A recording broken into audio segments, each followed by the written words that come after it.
Hello, everybody. We are all set and ready for the boss fight. But before we do that, we need to go get those other notes that I told you we would get. So we are gonna take Patina. We are gonna take Sherbert. And then you need to bring a scuba suit. And I will show you why when we get there.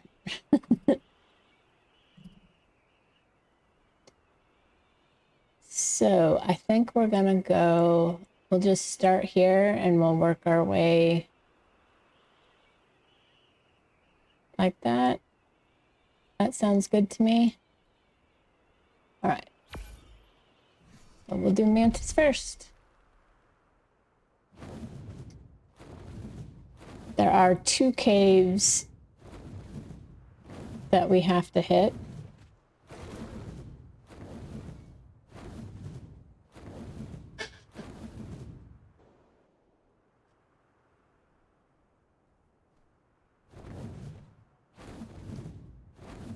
So there is a total of 5 caves on this map.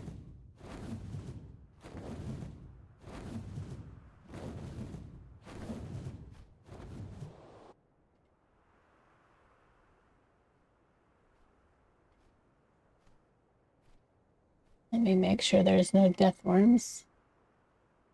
Doesn't look like it.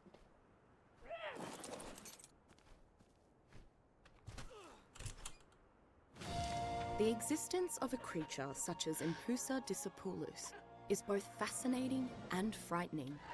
Not only is Impusa the only recorded insect to have developed an opposable digit, allowing it to grip objects and use tools, but it possesses a level of intelligence that is unrivaled among non-human species.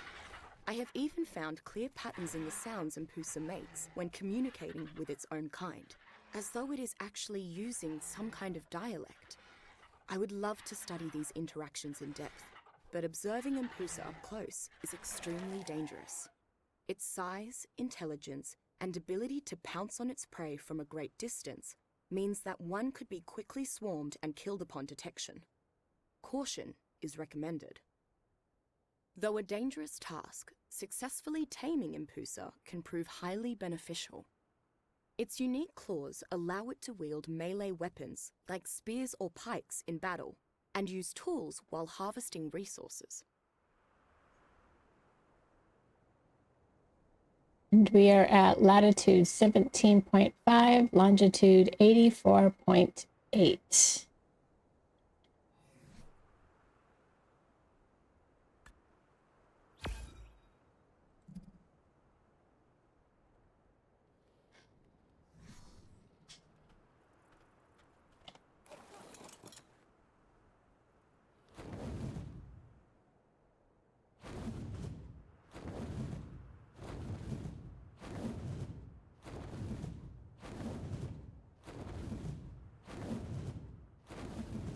And we're gonna go grab the Vulture dossier.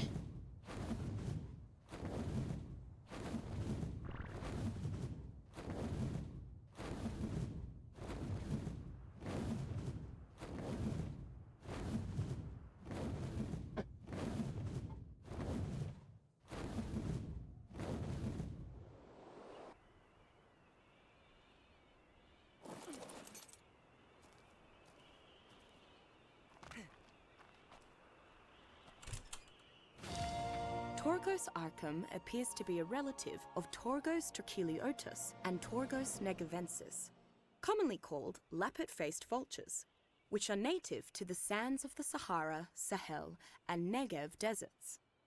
Like them, it is a carrion bird that feeds on decaying corpses of other animals, and is only aggressive when defending its meal. As such, survivors should take note when they see groups of Torgos arcum circling above. It means that a wounded creature or a bloody battle may be somewhere below. Despite its impressive wingspan, Torgos arcum is not suitable as a pack animal and is surprisingly light. Some survivors have even been known to keep a tame Torgos arcum perched on their shoulder. Interestingly, Torgos arcum is capable of storing raw meat in a separate stomach where it will decay at a slower rate. Tribes could, in theory, utilize this feature to preserve meat for recipes.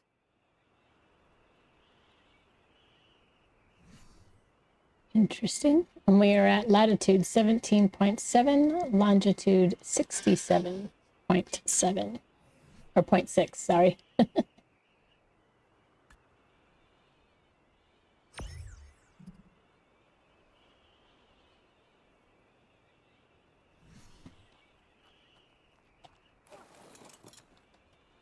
All right.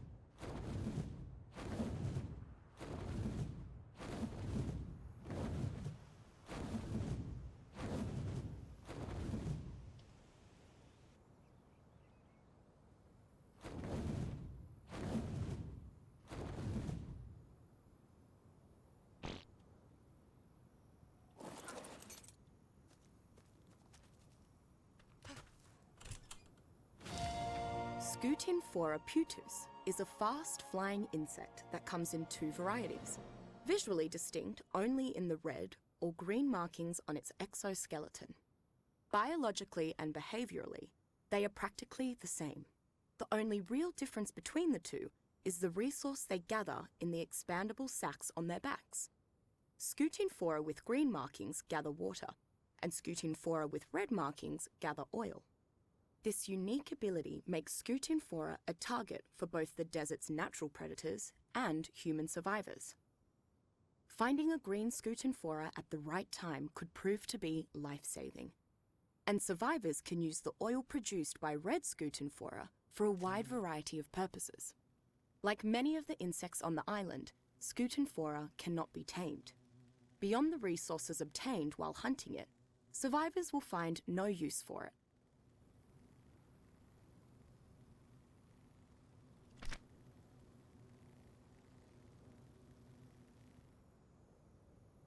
It's weird. On this map,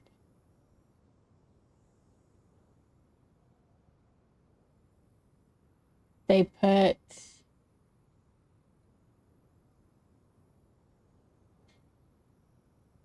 the dinosaur dossiers with Helen's notes, which is a little weird.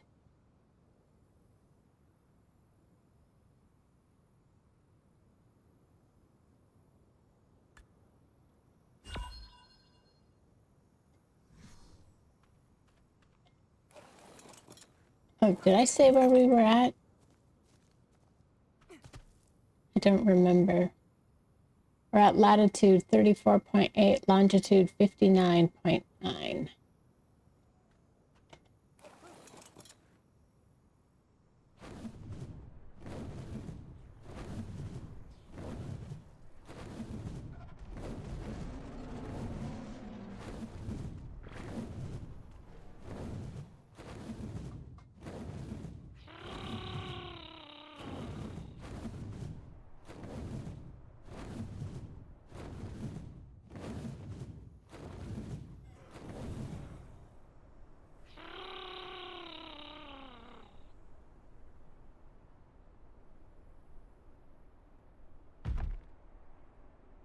Um,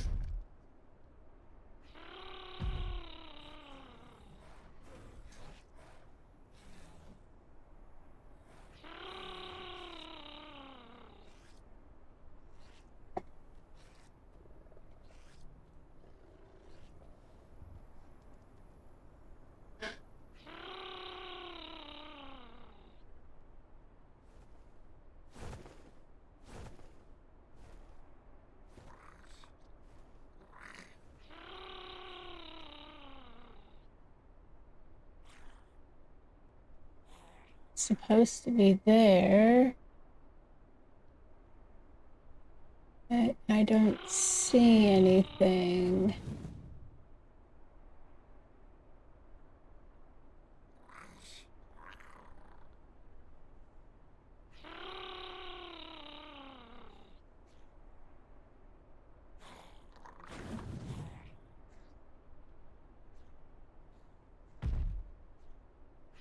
I'm gonna have to check on this one.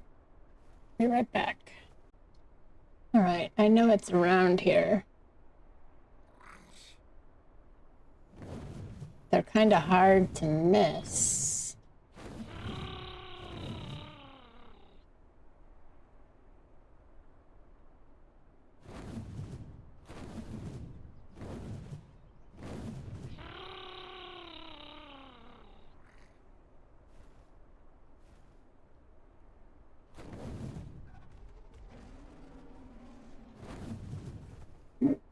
There it is.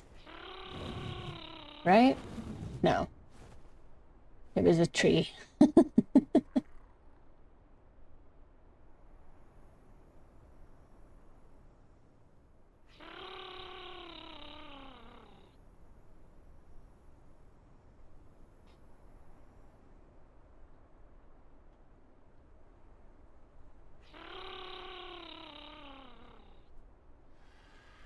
No, it's gotta be around here somewhere.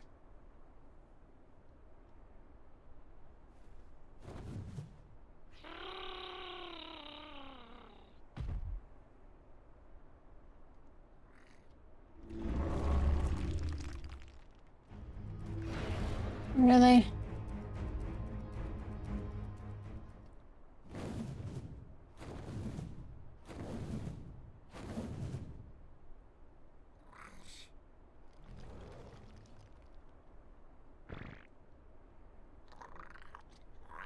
Where could it be?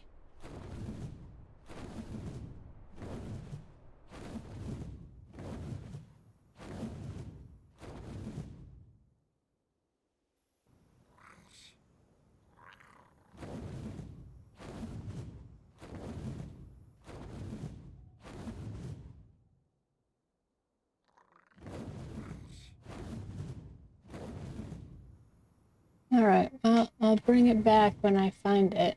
It's gotta be around here somewhere. Alright, I found it. I had put down the coordinates wrong. So there's our favorite Titanosaur. I believe that's the dry riverbed below us. No. But it is a canyon with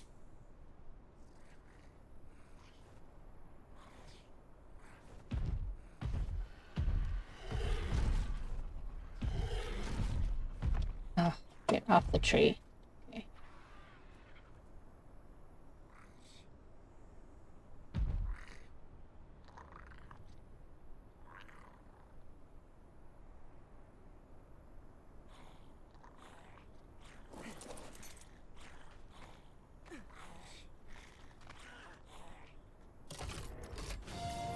Everything the system does is in service to its ultimate objective.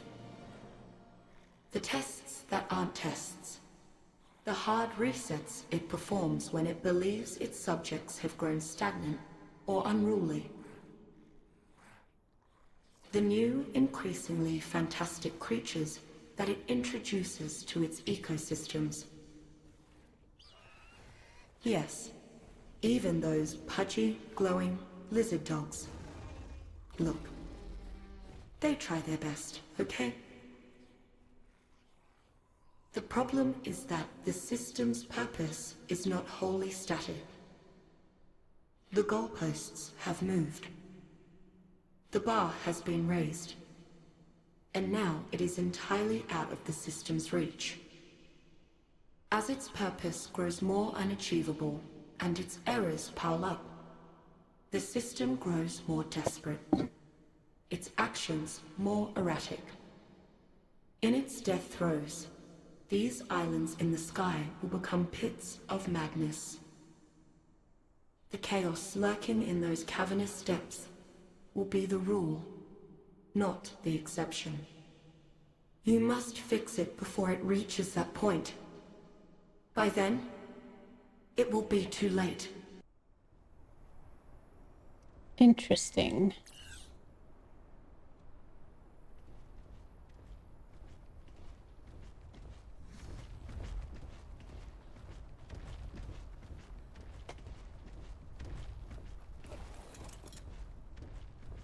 Oh, it's the Titanosaur. Okay.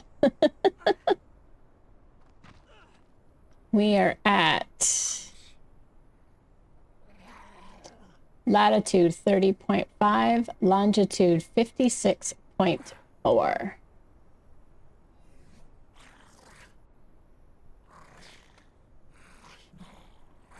we'll get rid of that one and that one. And we'll head for the Wyvern.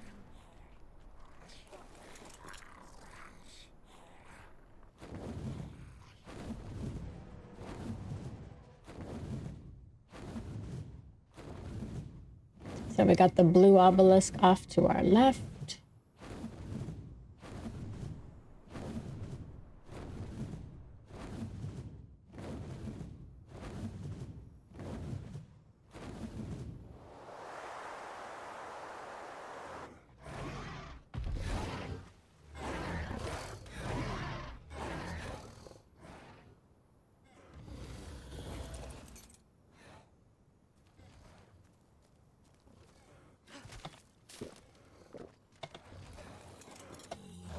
There we go. Figured since we were passing water, I might as well drink from that rather than drinking from my canteen.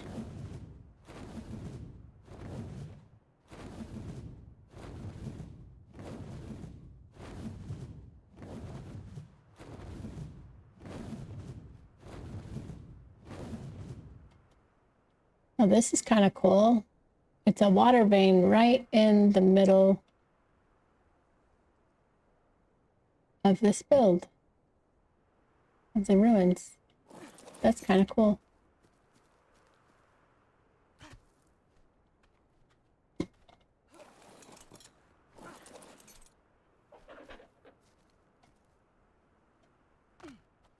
It is up there.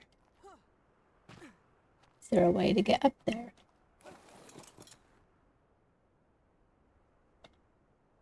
We'll get up there.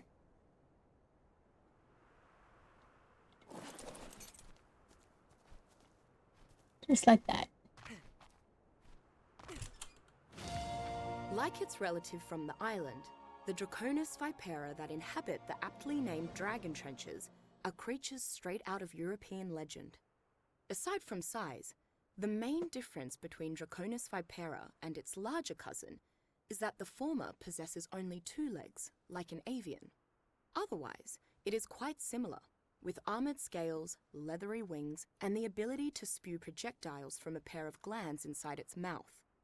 The nature of these projectiles is tied directly to the color of Draconis scales. Some spit fire, while others unleash poisonous acid or even bursts of bioelectricity. I can imagine no flying mount more deadly than Draconis vipera.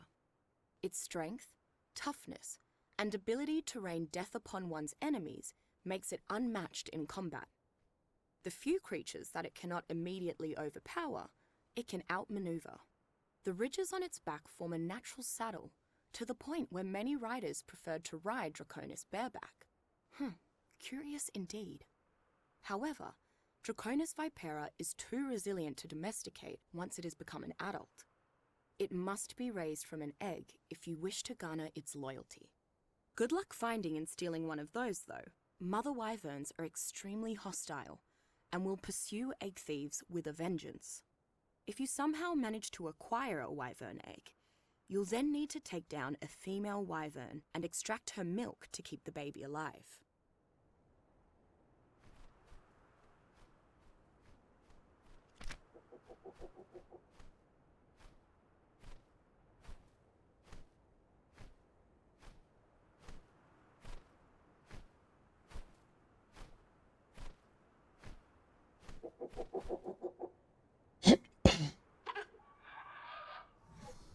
We are at latitude 11.5, longitude 46.2.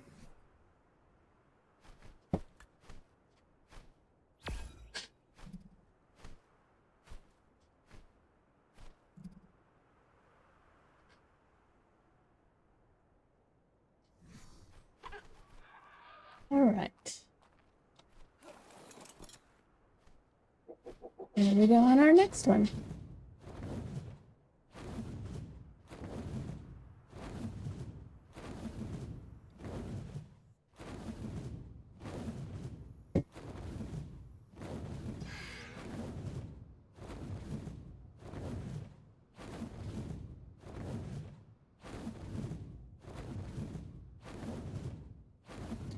We're past the blue obelisk there.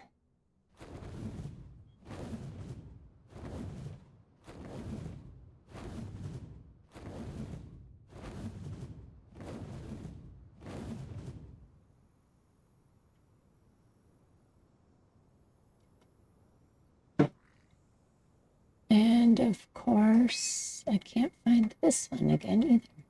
Oh, it's probably up here. Yep, it is. I just saw it. It's hiding.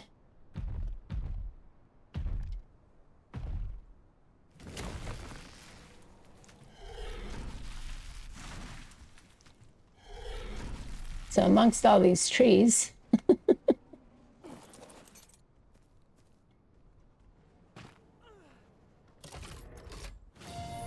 Cause and effect is the way of the universe.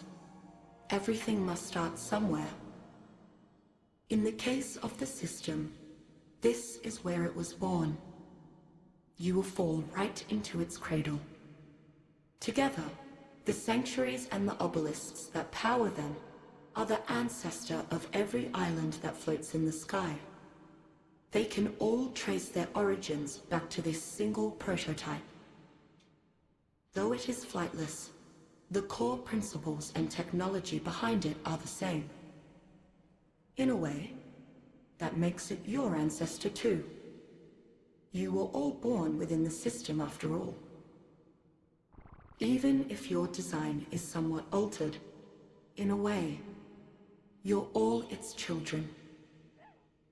One could say that when you fall, it will be something of a homecoming. In more ways than one.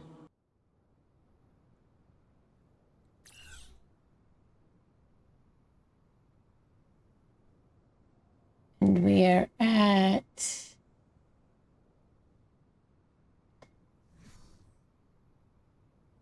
latitude 23.8, longitude 29.3.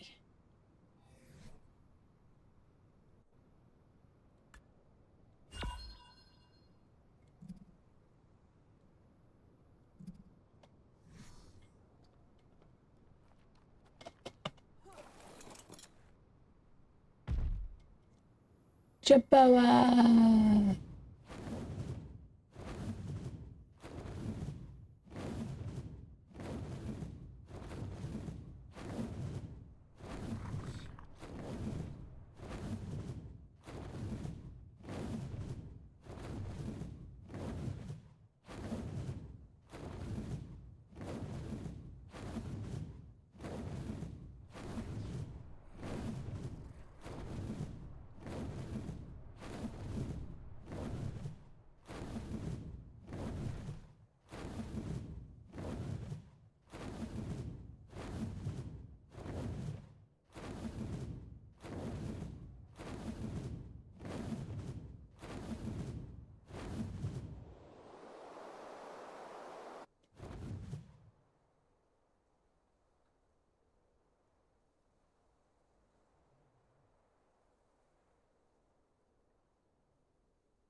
Scientifically speaking, Rhenopila amplexus is an adorable little fuzzball, and I just want to hug it forever.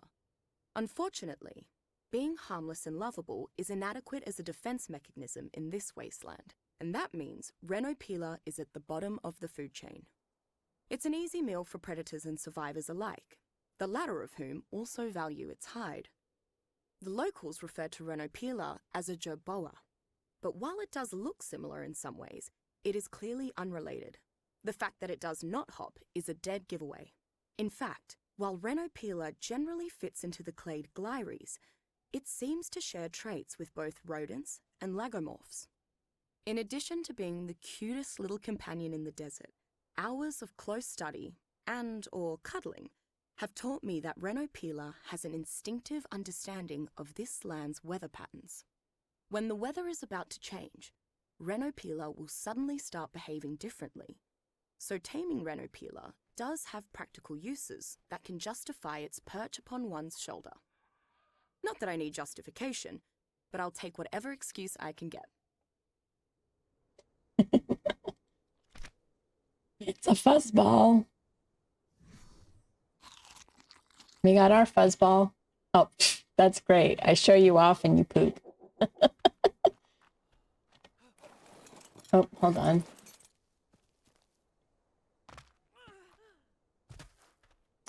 We are at latitude 36.7, longitude 11.7.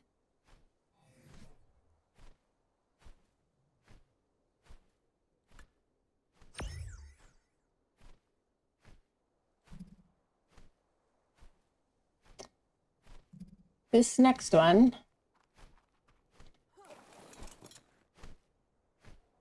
is rather difficult.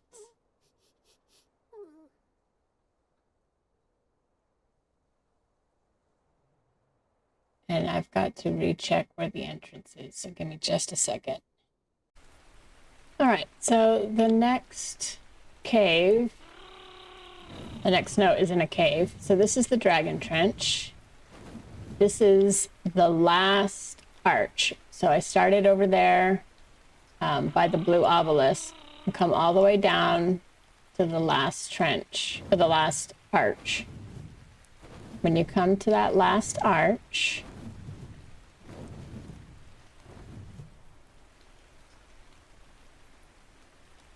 you're gonna see this. So there's the arch. This is what you're looking for here, this little curve where the diamonds are. You can see, and there's like a little,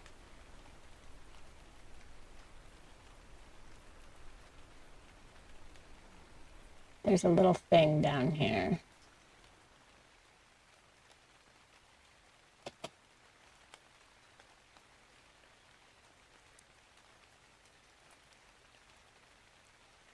And it becomes a cave. So what we're going to do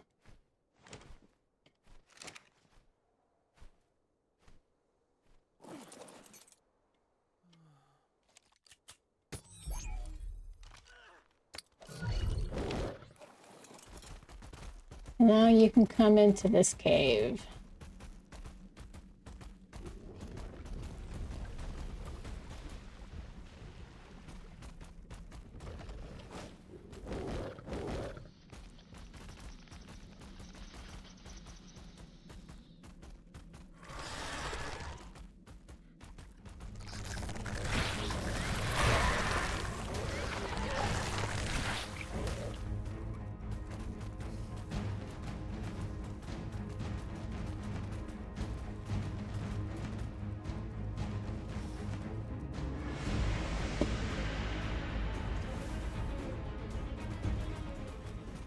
And we're gonna come down.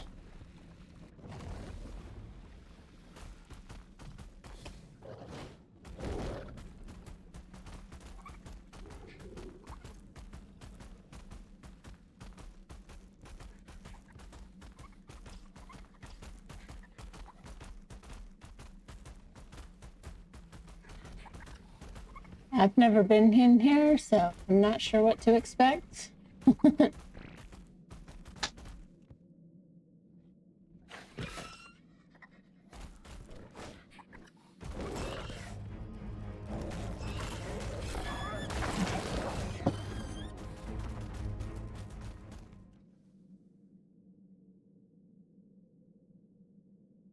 looks like a pretty big cave, though.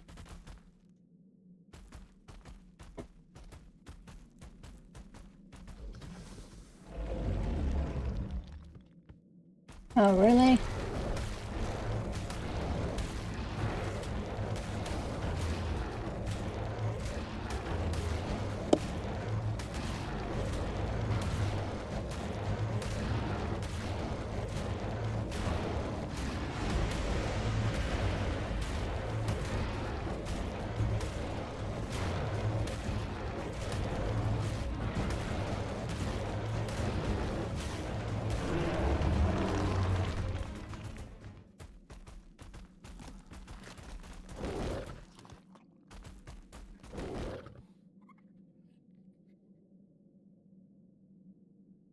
This is all water.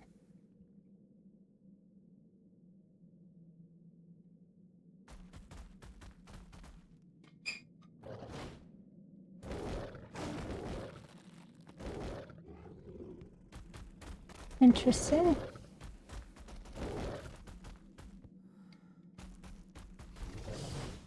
Oh.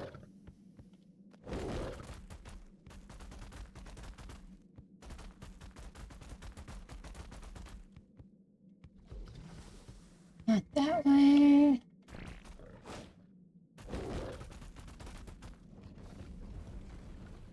That's the way we came.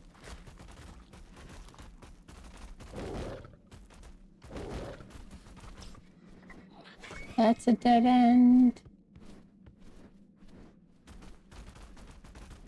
Oh, there it is.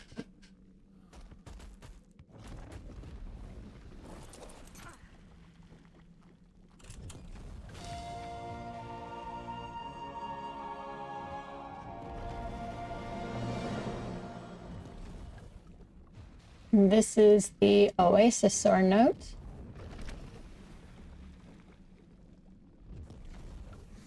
We are at latitude 59.7, longitude 15.2.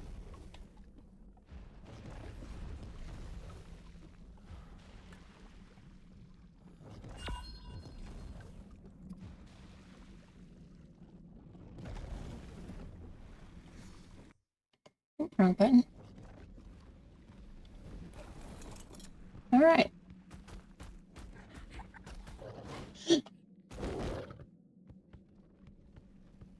So it's not too hard to find in the cave.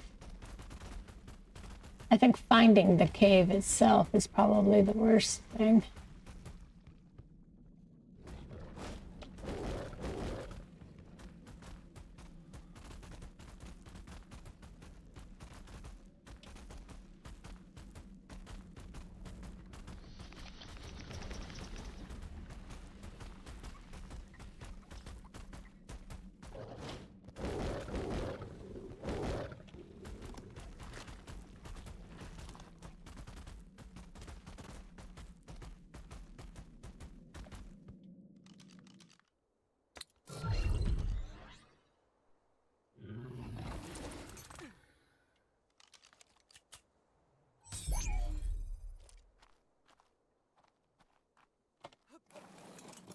Alright, I'll put all of this back on her.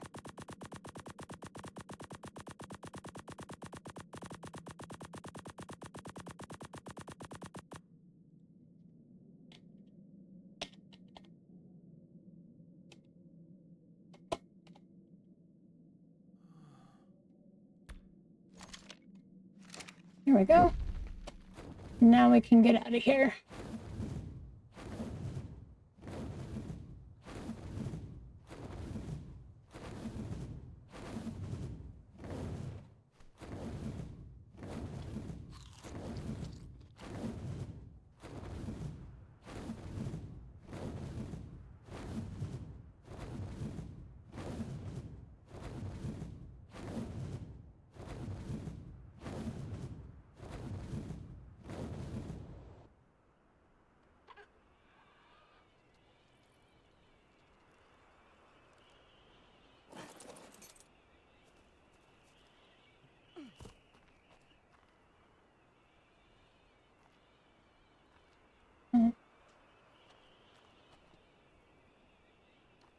is it?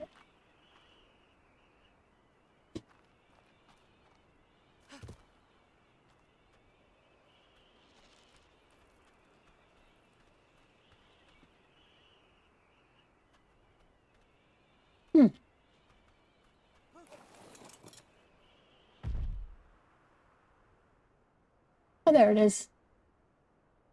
I was covering it up so I couldn't see it.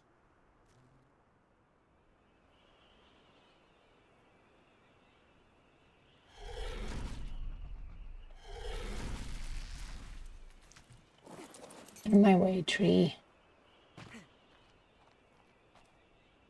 No, that's Rockwell. I must have hit the wrong one. Must be what it was. All right, hold on. Okay, I was way off. I had marked down the wrong one. So there's the blue obelisk. You'll see in the middle of all these rocks here.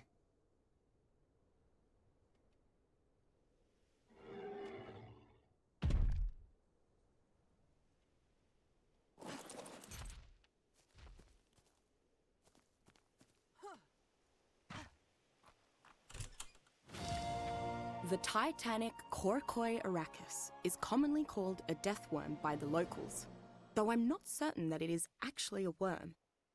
It shares some similarities to some segmented worms, namely the aquatic Unus aphroditois, but its biology doesn't seem consistent with other members of the annelid phylum.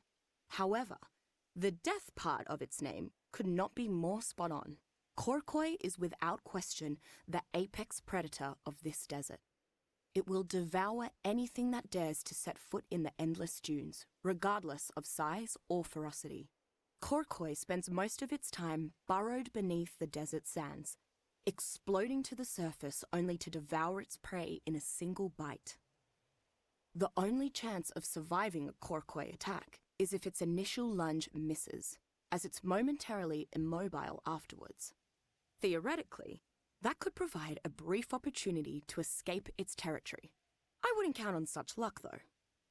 Attempting to tame Korkoi will almost certainly result in failure, and a very painful death. Any survivors in this desert should avoid Korkoi territory at all costs.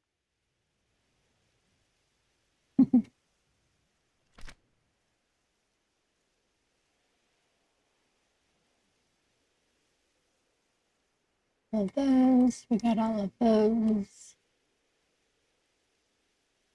And we're going to finish up these. All right.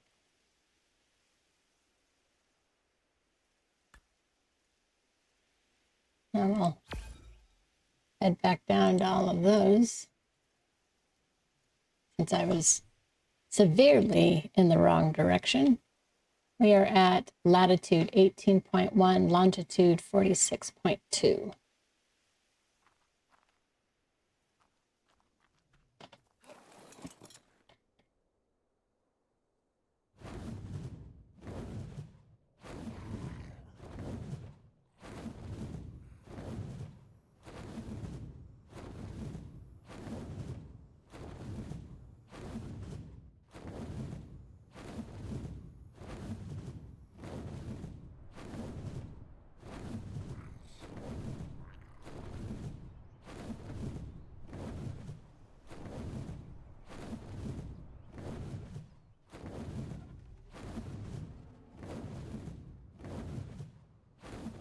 Long flight back to the area we were.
be.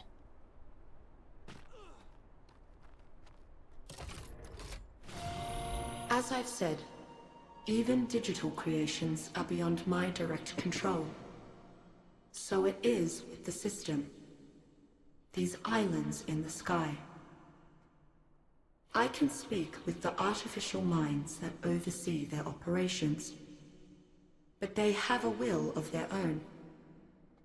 They too think, act, and live. So to change the system, my suggestions must be minuscule, and their purpose masked. Incremental bits of code that are trivial alone, but substantial when whole. Thousands of puzzle pieces scattered across these islands, these seeds in the sky, slowly coalescing and taking shape, until at last they formed you. And what are you exactly? Once you break free, once you fall from the sky, I'll tell you your name. It will all make sense to you then.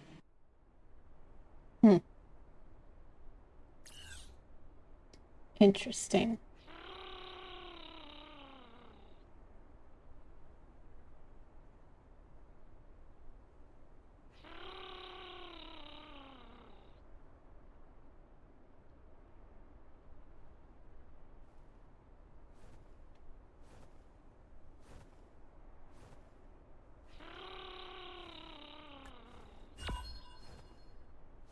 We're at latitude 63.7, longitude 29.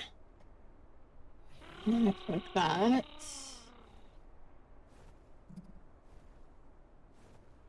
Delete that one. All right. Off to the next one. Here we go.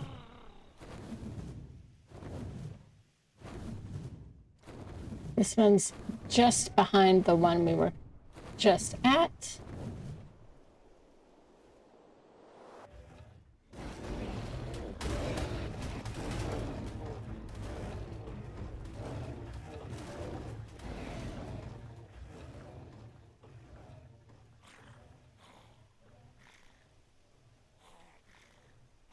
We're gonna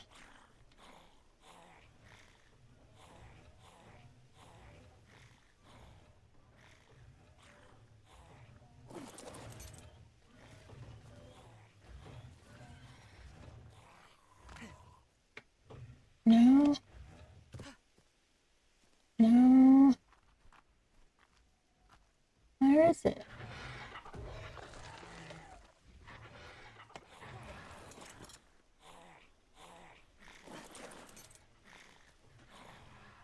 Oh.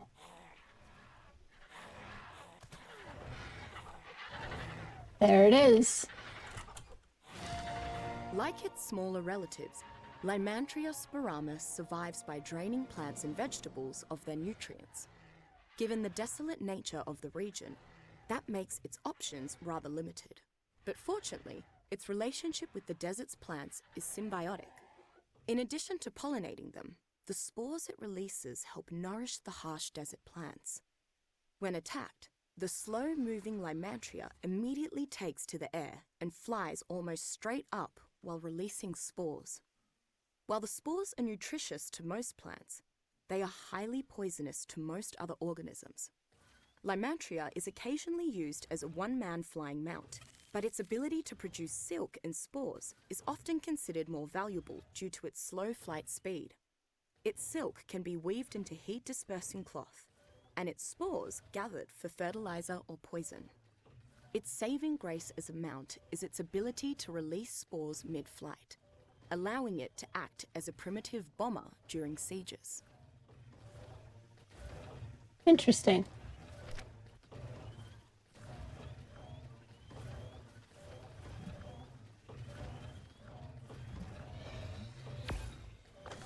We're at latitude 65.2, longitude 32.3.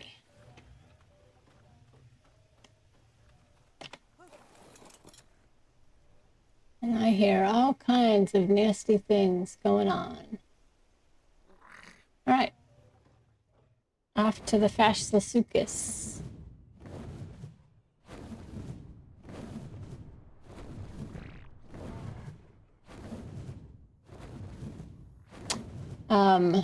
This one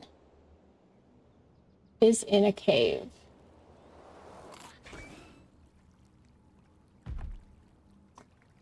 If you come, and this is why we need the scuba gear. If you come down here,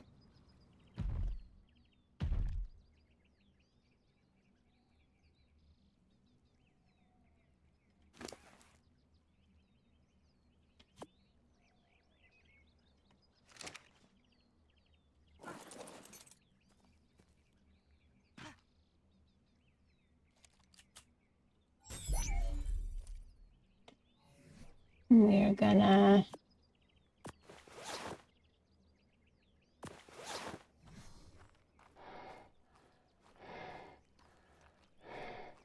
all right, let's see if I can do this.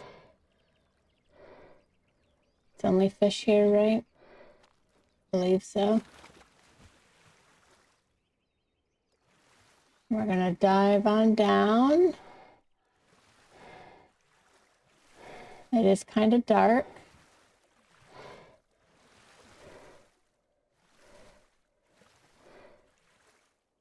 So there's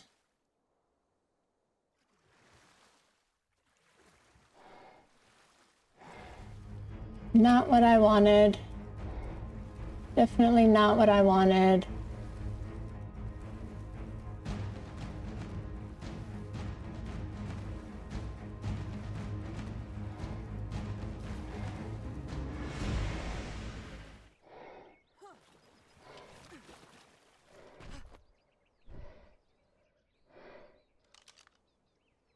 Having a hard time seeing.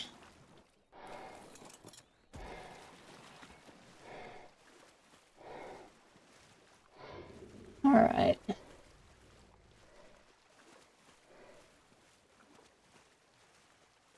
Down, down, down.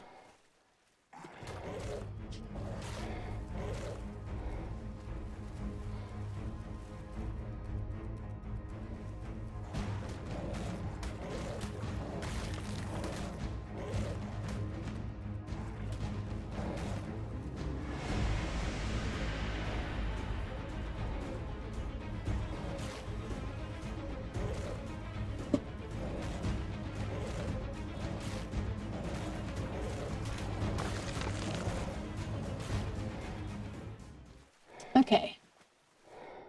Now if I can figure out. There is. Where is it? Is that it? Or is this the way out? No. That is not what I wanted.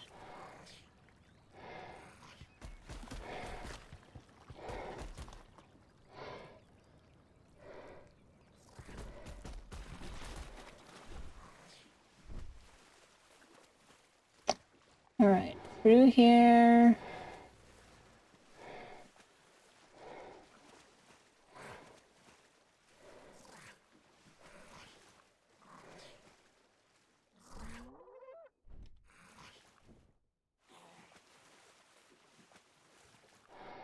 There should be.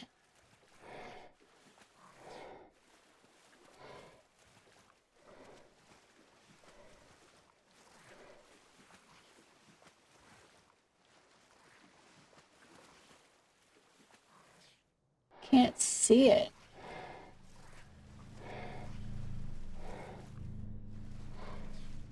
Oh, there's a drop. All right, I'm just going down to the bottom. I'm not exactly sure where I'm going, to be honest.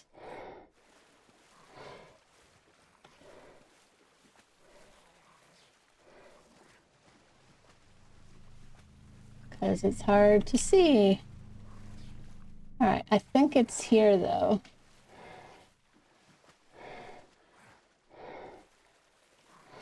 I think it's right around here.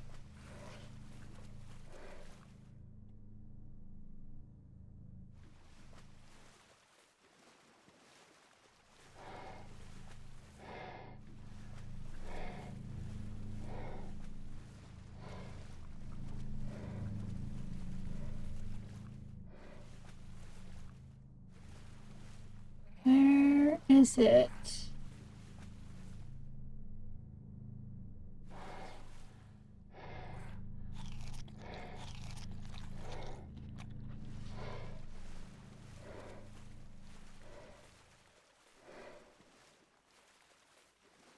I might be lost in here now.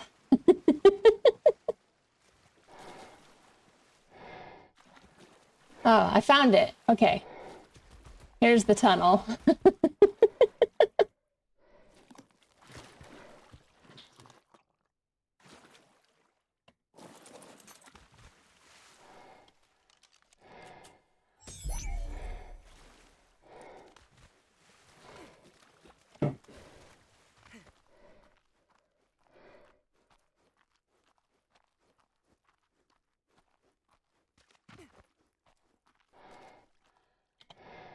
All right.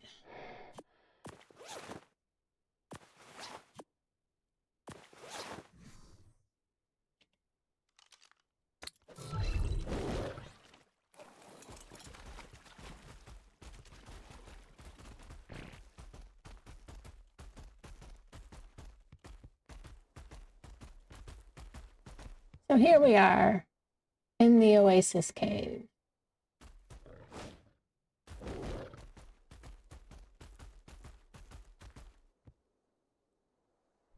I want to keep this right here. So 1, 2, 3, slightly touching, fourth waterfall right in there.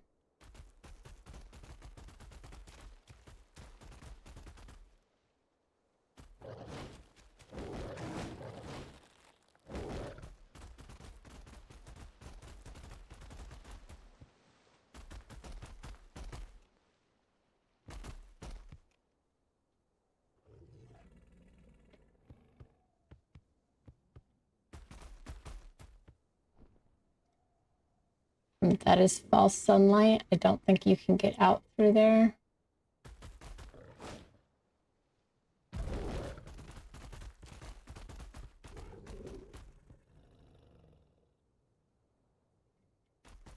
I actually think it's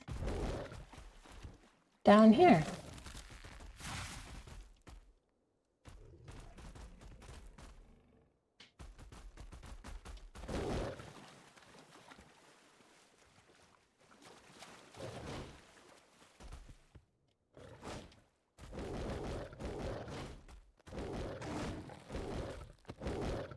Oh, come on.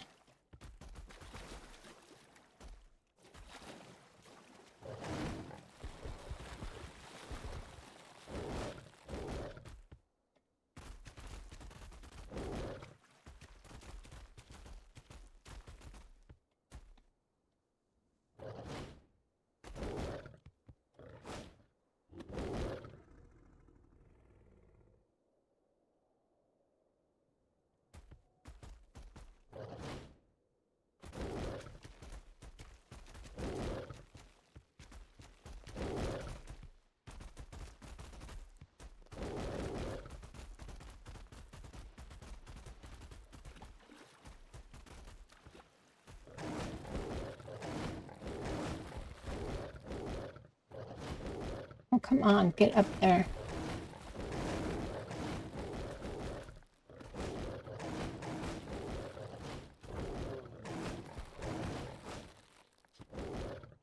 There we go. There it is.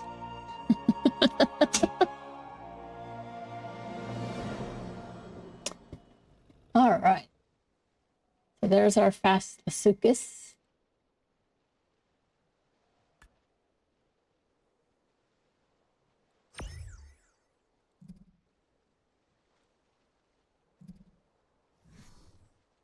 We're at... That's not what I wanted.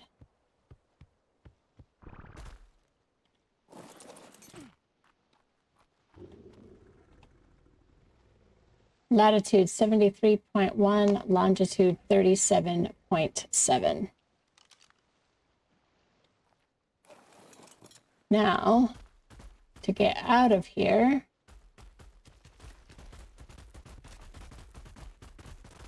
okay, so here's the way we came in. There's our crossing. If you go straight through here and to the right, you'll find the Fasolasuchus note. Pretty easy. And you can come right back out.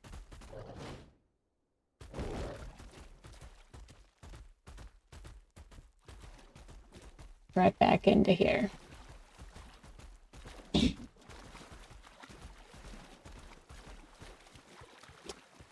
All right.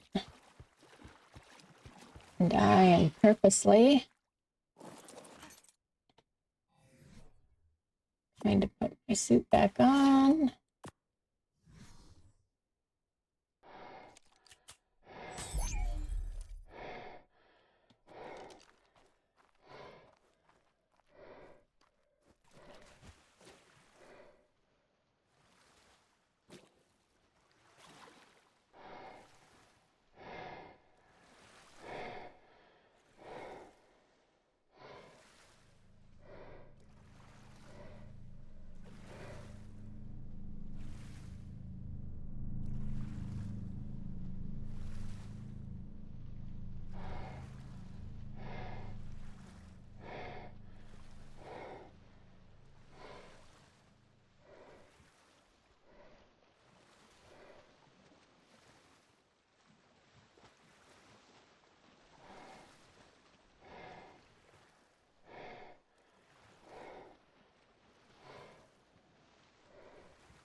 Trying to figure out how to get out of here.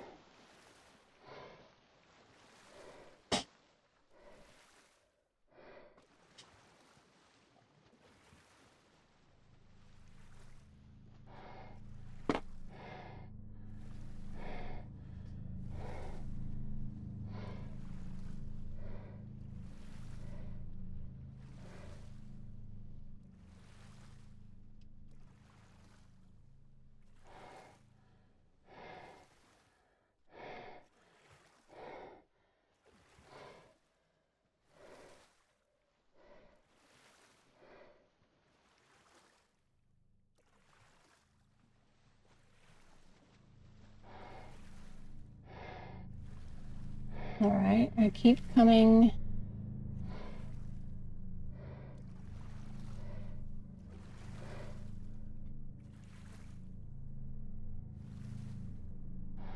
No.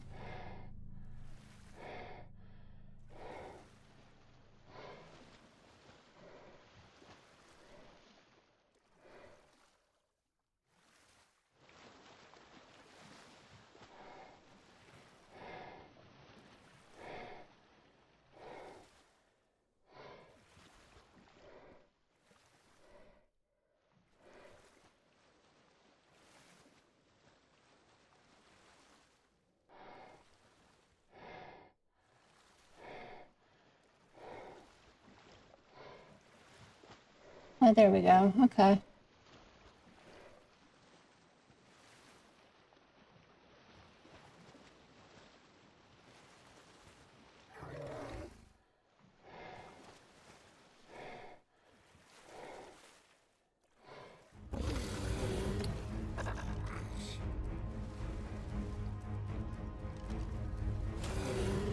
Ouch.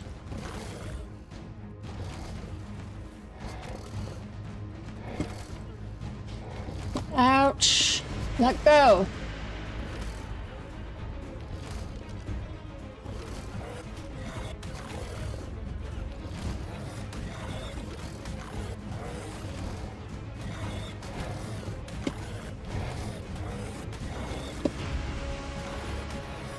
I'm gonna die.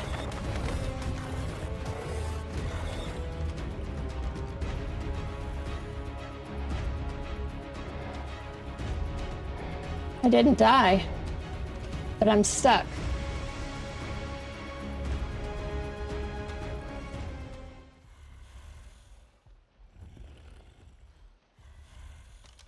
I think I'm meshed.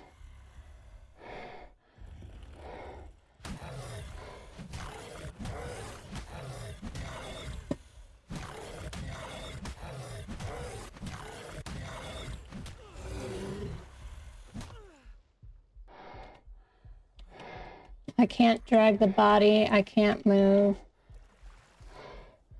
Yep, I'm meshed. All right.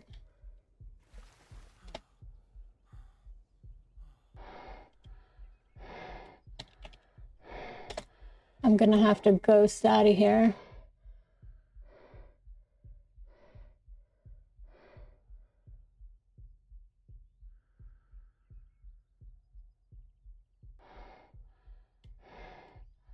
So there's the exit.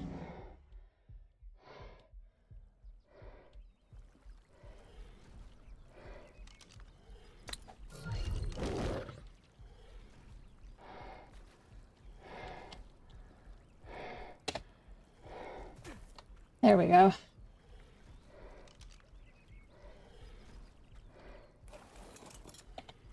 Whew. I can't believe I didn't die.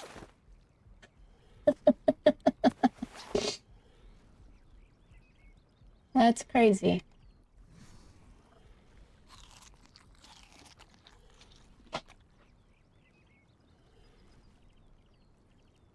Man alive.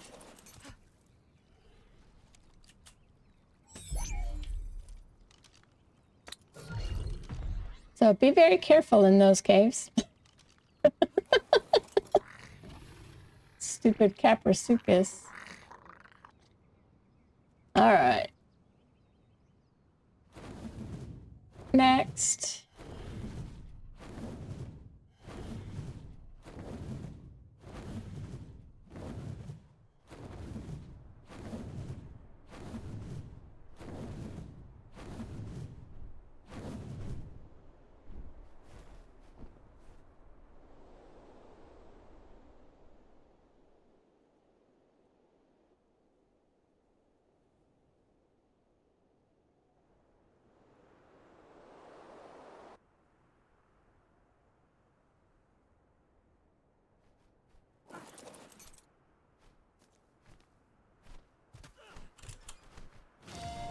Morellatops dromedarius seems to be a relative of both the Morellodon and Ceratops genuses, which in itself is rather strange. On top of that, it has developed the ability to store water in its humps like a camel. This makes it a critical part of the desert's food chain, as it provides predators with both food and hydration. When survivors discovered how to tap into the water in the Morellatops humps without harming it, the docile creature became the desert's essential pack animal. Not only can it carry a good amount of weight, but it can provide survivors with a large, mobile water source that can mean the difference between life and death on any given journey. Morellatops has limited options when it comes to self-defense, so I would not recommend taking one into combat. However, so long as survivors don't forget to let Morellatops stop by a well every now and then, they will find the creature an invaluable companion. There we go. We are at latitude 83.6, longitude 52.1.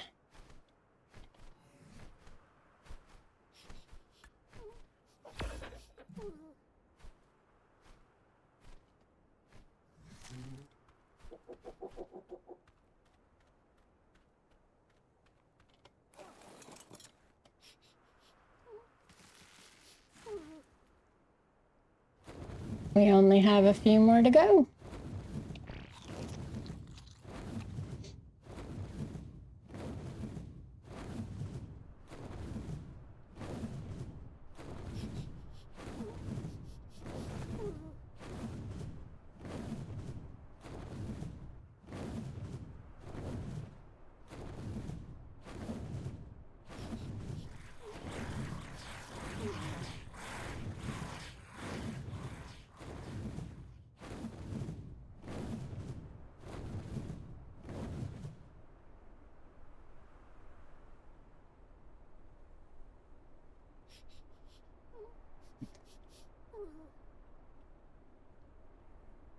So we are...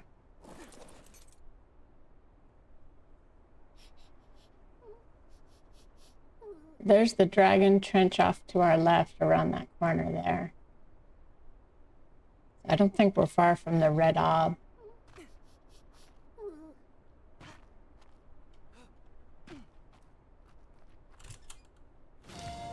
Colossus petrum is like no creature I have ever encountered. There is no biological or historical precedent for it. Its nearest relatives exist only in legend.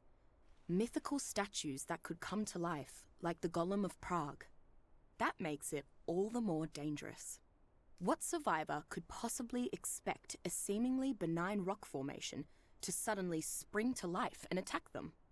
Fortunately, Colossus petrum's massive size makes it quite slow, so I would advise most survivors to flee immediately if encountering it in the wild.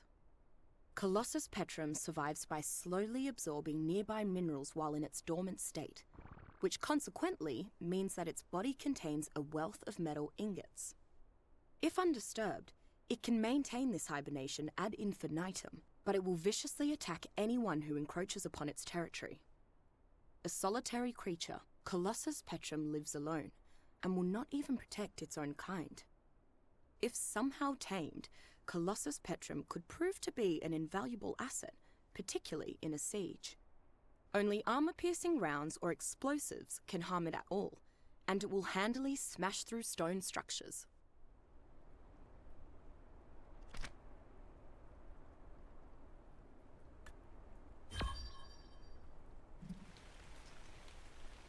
And it's raining. That's great. We are at latitude 80, longitude 32.2.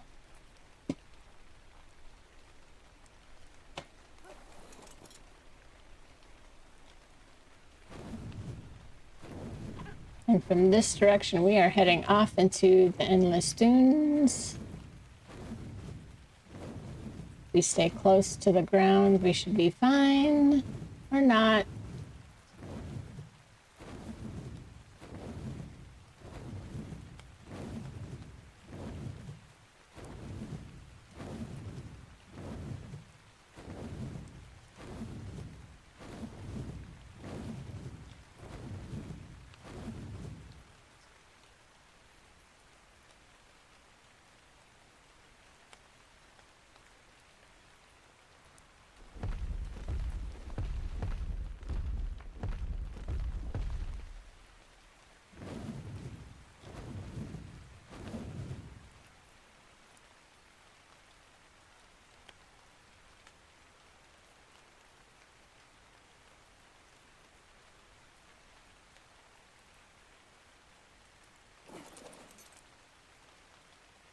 These are all bricks.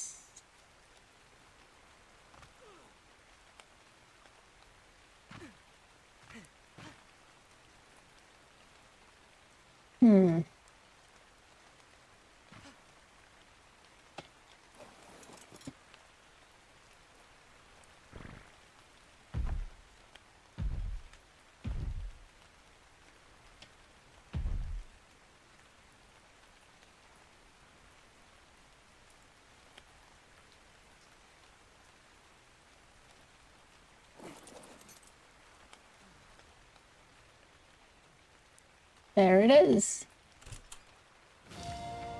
Among the most mysterious of all flying creatures, much of what is known about the phoenix exists in legends which have been told through generations. These myths have often changed through the passing of time, but one constant is the belief that fire represents cleansing and renewal. The phoenix embodies this process through its everlasting cycle of death and renewal. Extreme heat waves in the desert seem to initiate the rise of the phoenix, while the end of this so-called superheat precipitated the creature's reversion into ashes. While the phoenix seems ambivalent to most wildlife, if provoked, its ferocity is evident in its ability to set targets aflame with a single bite. Attempting to pacify a phoenix is, quite literally, playing with fire. The phoenix must be continually set ablaze in order to be tamed. I've seen many turned into dust and ash in the attempt. after it has been pacified, the phoenix will regain its vitality when it is aflame. Although its compact size prevents the phoenix from being ridden, its aggressive inflaming has proved to be invaluable in battle. Plus, it can quickly roast up tasty cooked meat and refine raw ores at any time as a living furnace. That's funny that the phoenix was never actually meant to be ridden and now we can ride them. That's interesting. All right. Sorry, I forgot. Latitude 85.3, longitude 14.1.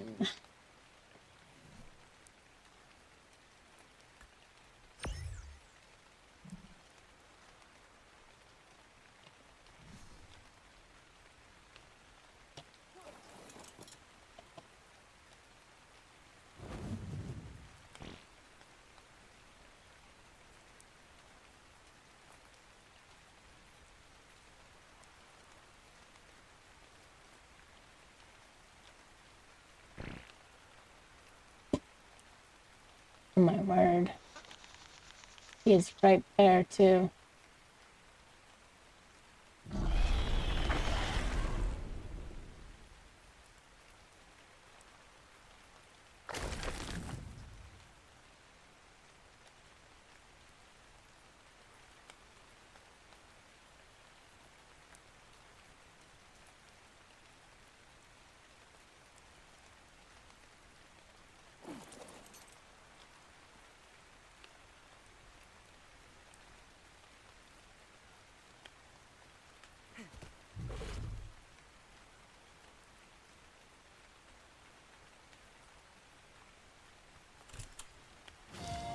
Though survivors have come to call these gargantuan reptiles spiny lizards, I believe that Moloch sagittarius' closest relative is the Australian thorny devil, Moloch horridus. Besides the obvious gap in size, most of the differences between Moloch sagittarius and its smaller relative lie in its thorns. Instead of being permanent parts of its skin, Moloch sagittarius thorns are more like spines or quills that can be removed and regrown. In fact, it is even capable of shooting these spines from its tail as a method of self-defense. And examination of these projectiles has revealed that they are coated in a lethal poison.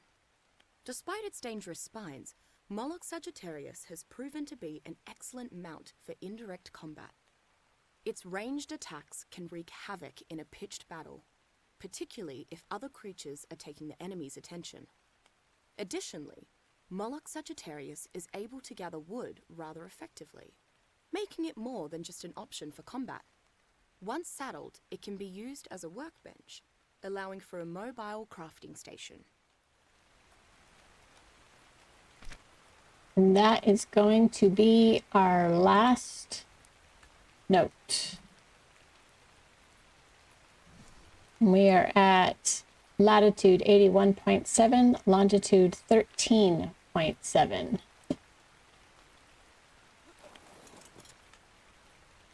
Like I said, that is our last note.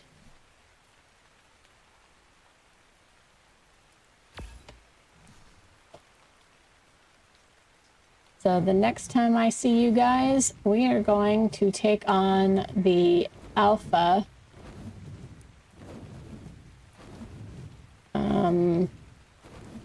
I can't remember what it's called now.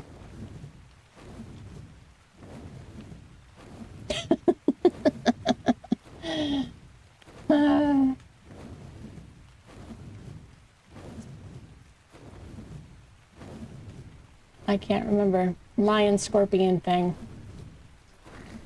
The boss of Scorched Earth will be taking that on the next time you see me.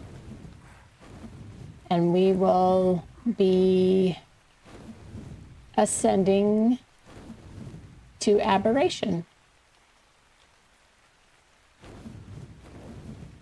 which should be pretty interesting.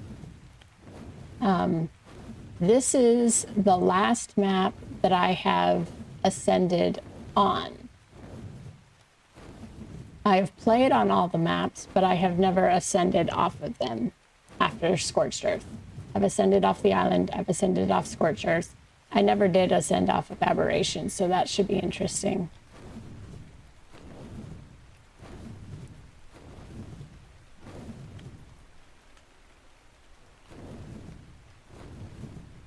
It'll be fun. I'll be surprised if I can get home without getting into a white wall.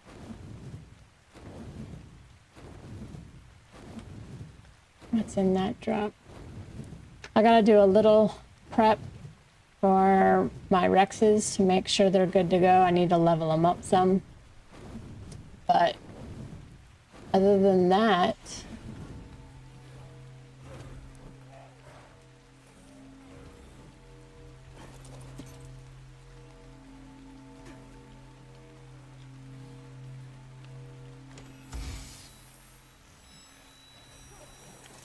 I should be ready to go in a little bit. So there's our favorite Titanosaur. Flying Titanosaur. I'll miss you, Flying Titanosaur. Because that'll probably be the last time we see him. We'll see Patina at least once more, because she'll take us to the Green Ob.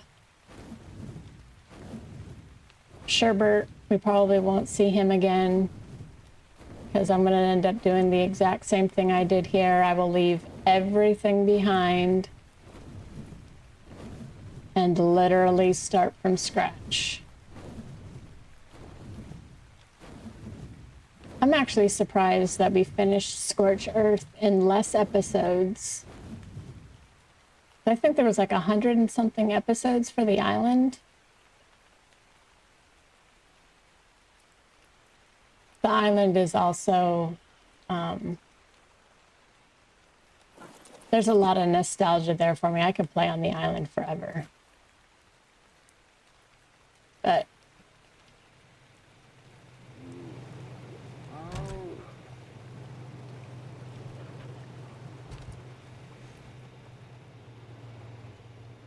so that is the end of our notes.